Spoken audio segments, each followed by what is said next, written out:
نحمده ونصلي ونسلم على رسوله الكريم أما بعد فأعوذ بالله من الشيطان الرجيم بسم الله الرحمن الرحيم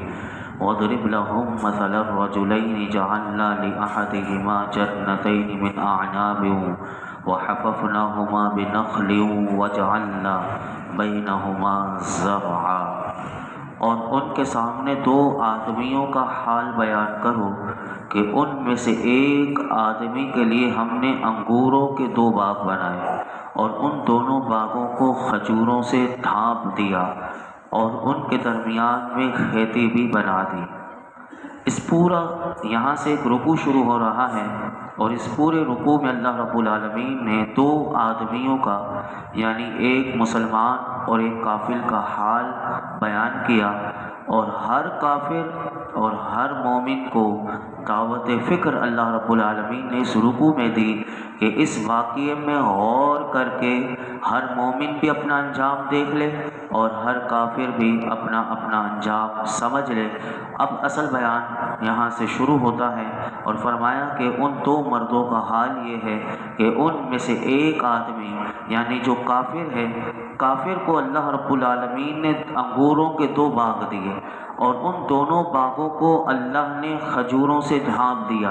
اور فرمایا کہ ان کے درمیان اللہ نے اس باغ میں کھیتی بھی بنا دی، یعنی انہیں نہایت بہترین ترتیب کے ساتھ مرتب کیا۔ آس پاس سبز باغ ہو اور بیچ میں ہرا بھرا کھیت ہو تو دیکھنے والوں کو یہ بہت ہی خوشنما معلوم ہوتا ہے، اور فرمایا کہ اس کا جو مالک ہے یعنی جو کافر ہے، فرمایا وہ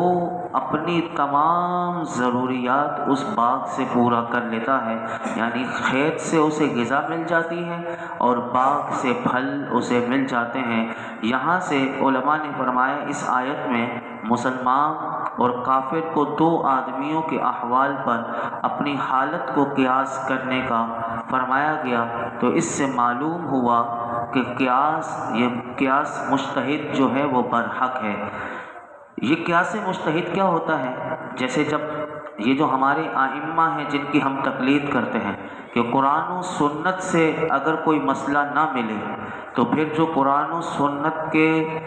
کوتا زن ہوتے ہیں، جو اس کے ماہر ہوتے ہیں، تو پھر وہ صحابہ کے بعد کہ صحابہ کی سیرت میں دیکھتے ہیں کہ اس میں کوئی مسئلہ ملتا ہے تو پھر اس سے لیتے ہیں، اور پھر اس کے بعد بھی اگر پھر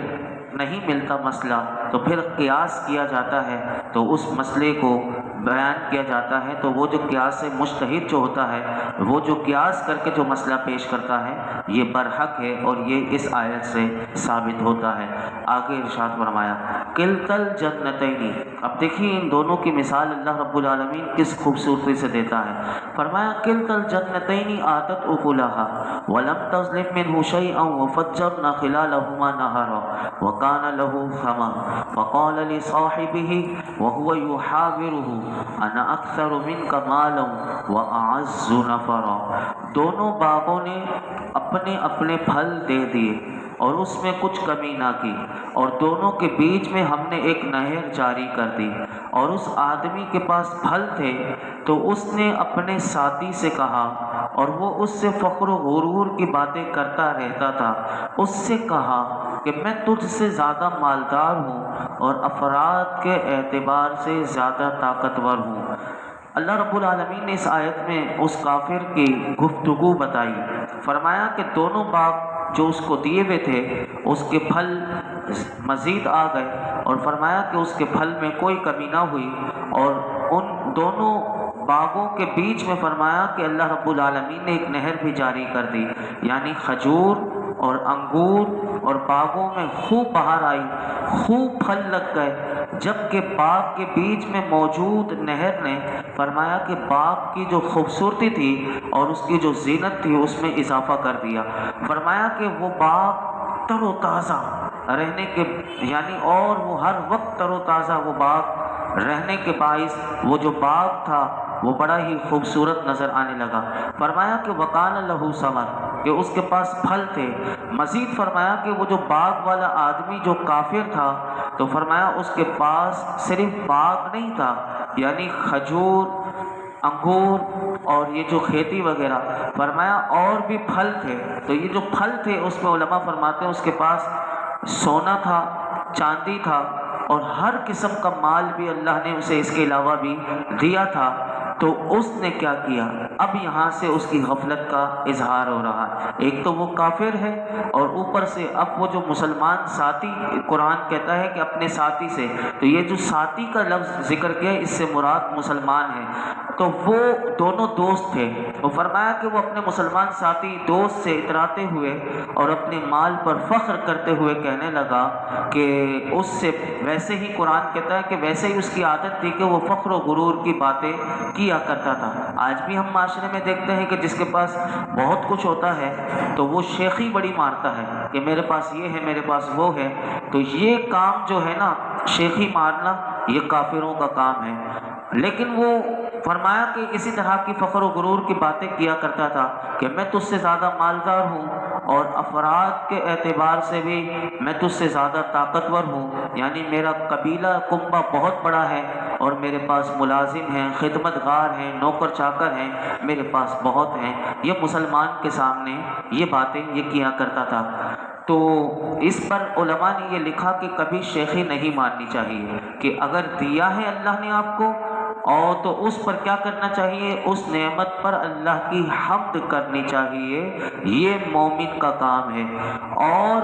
اگر شیخی مارتا ہے تو گویا کہ وہ کافروں والا کام کر رہا ہے۔ اور یہ بھی یاد رکھیے گا کہ آپ کے پاس بہت کچھ ہے، اور اگر آپ اس کے ذریعے کسی سامنے والے کو ذلیل کرتے ہیں، یعنی آپ اپنی دولت کے بلبوتے پر سامنے والے کو حقیر سمجھتے ہوئے اس کو ذلالت دینے کے لیے اگر آپ اپنی دولت کا اظہار کرتے ہیں، تو علماء نے کہا کہ یہ کافروں کا کام ہے، جیسے کہ اس آیت سے پتہ چل رہا ہے یہ نہیں کرنا چاہیے۔ اب کیا ہوا؟ قرآن کہتا ہے وَدَخَلَ جَنَّتَهُ وَهُوَ ظَالِمٌ لِّنَفْسِهِ قَالَ مَا أَظُنُّ أَن تَبِيدَ هَٰذِهِ أَبَدًا۔ وہ اپنے باغ میں گیا، حالانکہ وہ اپنی جان پر ظلم کرنے والا تھا، کہنے لگا میں گمان نہیں کرتا کہ یہ باغ کبھی فنا ہوگا۔ اب ایک تو شیخی مار رہا تھا، اب وہ اپنے باغ میں اس مسلمان کو لے کر گیا،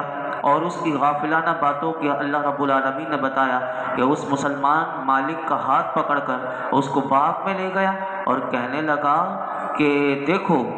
میرے باغ کی زیبائش دیکھو، اس کی زینت دیکھو، اور رونق و بہار دیکھ کر اپنی زبان سے وہ یہ کہنے لگا کہ میں گمان نہیں کرتا کہ کبھی میرا یہ باغ کبھی فنا ہوگا، مجھے تو ایسا ہے کہ یہ ساری عمر پھل مجھے دیتا رہے گا۔ تو اس سے یہ بھی معلوم ہوا اس آیت سے کہ وہ کافر بھی تھا، ناشکرا بھی تھا، اور متکبر بھی تھا، یعنی تین اس کے اندر یہ صفت تھی، اور یہ مذموم صفت اس کے اندر تھی۔ تو یہاں سے پتہ چلا کہ دنیاوی دولت غافل کے لیے زیادہ جرم کرنے کا باعث بن جاتی ہے۔ آگے سنیے، اگر قرآن و حدیث کا علم نہ ہو تو یہ دنیاوی دولت زیادہ جرم کرواتی ہے۔ جیسے کہ آپ آئے دن سوشل میڈیا پر دیکھتے رہتے ہیں کہ جو کسی منصب والے کا بیٹا ہوتا ہے، جیسے میں نے آج ہی کسی کا دیکھا تھا، تو وہ کسی کمشنر کا بیٹا تھا، اور اس نے کسی نیچے والے افسر کو، کیونکہ وہ حالانکہ سابق ڈپٹی کمشنر کا بیٹا، لیکن کیونکہ باپ کے پاس اسلحہ تھا تو بیٹا بھی وہ بگڑ گیا، اور اس کو جب راستے میں روکا گیا تو اس نے اپنی تلاشی دینا اپنی توہین سمجھا اور اپنی ضلالت سمجھا، تو اس نے اس کو توہین سمجھتے ہوئے اس کے ساتھ نہ کھانے گیا بلکہ اس کو فائر مار کر اس کو جان سے مار دیا۔ یہ ہوتی ہے، یہ انسان کی غفلت انسان کو لے ڈوبتی ہے کہ جب انسان جتنا متکبر ہو جائے اور سمجھے نہیں بات کو، تو دنیاوی دولت اور منصب انسان کو جرم زیادہ کرواتی ہے۔ اللہ رب العالمین ہمیں اس سے محفوظ فرمائے۔ آگے ارشاد فرمایا وَمَا أَظُنُّ السَّاعَةَ قَائِمَةً وَلَئِن رُدِدتُّ إِلَىٰ رَبِّي لَأَجِدَنَّ خَيْرًا مِّنْهَا مُنقَلَبًا۔ اور میں گمان نہیں کرتا کہ قیامت قائم ہونے والی ہے، اور اگر مجھے میرے رب کی طرف لوٹایا بھی گیا تو میں ضرور اس باغ سے بہتر پلٹنے کی جگہ پا لوں گا۔ وہ کافر مزید مسلمان ساتھی سے کہنے لگا کہ میرے کو تو یہ بھی یقین نہیں کہ قیامت قائم ہوگی، اور مجھے قیامت پر کوئی یقین نہیں، اور کہنے لگا اگر بالفرض قیامت آ بھی گئی تو جیسے دنیا میں میرے پاس اتنا سب کچھ ہے، یعنی بہترین باغ ہے، مال و اسباب ہے، قیامت میں مجھے آخرت میں بھی بہتر باغ دیا جائے گا، کیونکہ میں نے دنیا میں بھی بہترین جگہ پائی ہے۔ تو یہاں سے علماء نے دو باتیں لکھی کہ برے اعمال کر کے جنت کی آس لگانا یہ کافر کا شیوا ہے، یہ آیت سے پتہ چلا۔ جو کاش کر کے گندم کاٹنے کی امید کبھی بھی نہیں رکھنی چاہیے۔ دوسری بات، دنیا میں مال ملنے کو اللہ کی رضا سمجھنا یہ ایک علامت ہے کافروں کی، کہ وہ یہ سمجھتے ہیں کہ مال مجھے اس لیے مل رہا ہے کہ اللہ مجھ سے راضی ہے، تو حرام مال کما کر بھی لوگ اپنے دروازوں پر لکھواتے ہیں ھذا من فضل ربی۔ یہ بہت بڑی ان کی اتنی بڑی غلطی ہے کہ یہ سمجھتے ہیں کہ اللہ کی رضا تھی تو ہمیں مال مل رہا ہے۔ تو یہاں سے یہ بھی کافر کی گفتگو میں اللہ نے بتایا کہ وہ دنیا میں مال ملنے کو اللہ کی رضا سمجھ رہا تھا۔ تو یہ علامت اگر کوئی سمجھے تو یہ سمجھ لے کہ وہ یہ کافروں کا کام ہے، یہ مسلمان کا کام نہیں۔ مسلمان حرام مال کو تو اس کو تو یہ حکم ہے کہ جس کا ہے اس کو واپس دے دے، اپنے پیٹ میں کبھی بھی حرام مال کو نہ جانے دے۔ آگے سنیے پھر کیا ہوا، قرآن بتاتا ہے قال له صاحبه وهو يحاوره اكفرت بالذي خلقك من تراب ثم من نطفة ثم سواك رجلا لكن هو الله ربي ولا اشرك بربي احدا۔ اس کے ساتھی نے اب مسلمان جو اب اس نے ساری باتیں سن لی اس کافر کی، اب اللہ رب العالمین مسلمان کی گفتگو بتاتا ہے کہ کیسے اب مسلمان نے اس کے ساتھ گفتگو کی۔ اس کے ساتھی نے اس کی فخر و غرور کی باتوں کا جواب دیتے ہوئے کہا کیا تو اس کے ساتھ کفر کرتا ہے کہ جس نے تجھے مٹی سے بنایا، پھر نطفے سے، پھر تجھے بالکل صحیح مرد بنا دیا؟ لیکن میں تو یہی کہتا ہوں کہ وہ اللہ ہی میرا رب ہے اور میں کسی کو اپنے رب کا شریک نہیں کرتا۔ یعنی اس مسلمان ساتھی نے اس کافر کو یہ کہا کہ تو اس خداوند قدوس کے ساتھ کفر کرتا ہے کہ جس نے تجھے مٹی سے بنایا، یعنی پہلے اسے اس کی حقیقت بتائی، اور پھر مٹی کے بعد یعنی تجھے نطفے سے بنایا، اور اس نطفے سے، گندے نطفے سے تجھے بالکل اللہ نے صحیح مرد بنا دیا، یعنی تجھے عقل دے دی، بلوغت دے دی، قوت دی، طاقت دی، قوت دی، سب کچھ اللہ نے تجھے دیا، اس کے باوجود تو کافر ہو گیا۔ لیکن تو سن، تو اللہ کی مان یا نہ مان، لیکن میں تجھے یہ کہتا ہوں کہ میرا رب اور تیرا رب وہ اللہ ہی ہے، اور لیکن میں کسی کو اس کے رب کے ساتھ کسی کو شریک نہیں کرتا۔ یعنی یہ توحید کا بیان ہے، یعنی اس کافر کو سب سے پہلے توحید بتائی۔ اب دیکھیے کہ اگلی بات کیا سکھائے گا وہ مسلمان۔ یہی ہمارے لیے بھی سبق ہے کہ اگر کسی کو تلقین کی جائے گی کافر کو تو سب سے پہلے یہ کی جائے گی، اور اس کی اصلاح کیسے کی جائے گی اب قرآن بتاتا ہے۔ آگے اس مسلمان نے کیا کہا، وَلَوْلَا إِذْ دَخَلْتَ جَنَّتَكَ قُلْتَ مَا شَاءَ اللَّهُ لَا قُوَّةَ إِلَّا بِاللَّهِ إِن تَرَنِي أَنَا أَقَلَّ مِنكَ مَالًا وَوَلَدًا۔ اور ایسا کیوں نہ ہوا کہ جب تو اپنے باغ میں گیا تو کہتا کہ یہ سب وہ ہے کہ جو اللہ نے چاہا، ساری قوت اللہ کی مدد سے ہی ہے، اگر تو مجھے اپنے مقابلے میں مال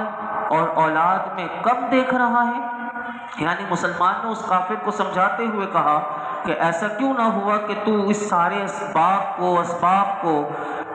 وہ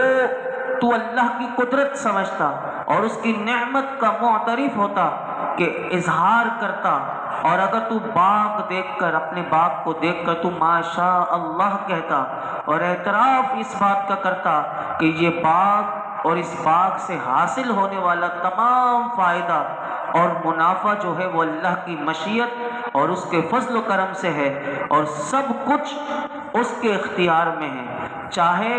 تو اس باغ کو آباد رکھے، چاہے